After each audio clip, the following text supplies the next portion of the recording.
Alright guys, that's going to end it for this one. I have got all the rear end all installed, all done. A few little things we've got to go over and get sorted and before that's all finished off under there, but it's all bolted in. All the white line sway bar is all in there with the Munro air shocks and all the rest of it. I was a little bit iffy on whether or not we'd get the white line sway bar in there with the SSD performance relocation kit with the leaf springs, but what has worked out really well is that all fits really well. And I feel myself that these shocks are now on a much better angle to what they were from factory, which was like nearly laying on their sides. So I feel like with the sway bar, the relocation kit, these shocks, all the rest of it, this thing's gonna handle very nicely. I'm very intrigued to see how this thing drives, but still a long way to go before that happens. But it feels good to have some finishing stuff on this.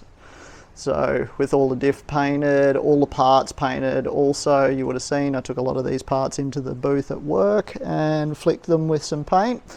While I was in there, I also sandblasted up a heap of the extra bits I had laying around.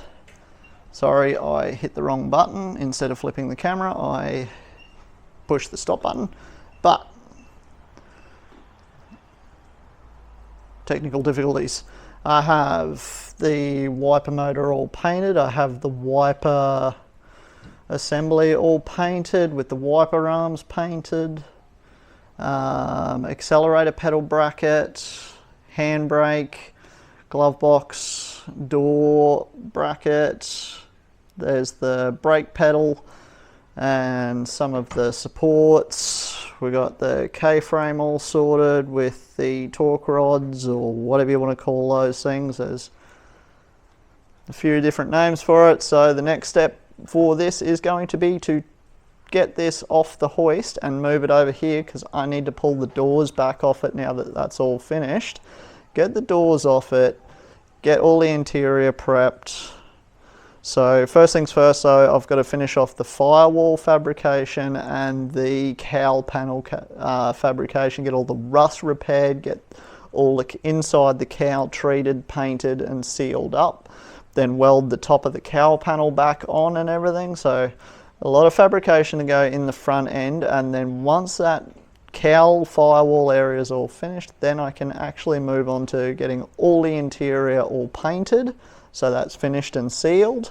Things can start bolting in sporadically here and there. Brake lines can start being sorted out. Also, I have to bedline the inner tray floor, which is also coming up. So there's going to be a lot of bouncing between fabrication, paint, prep, a lot of things on this car. So that's it for this one, and we will catch you on the next one, whatever that should be, whether it's cars or riding. So catch us on the next one.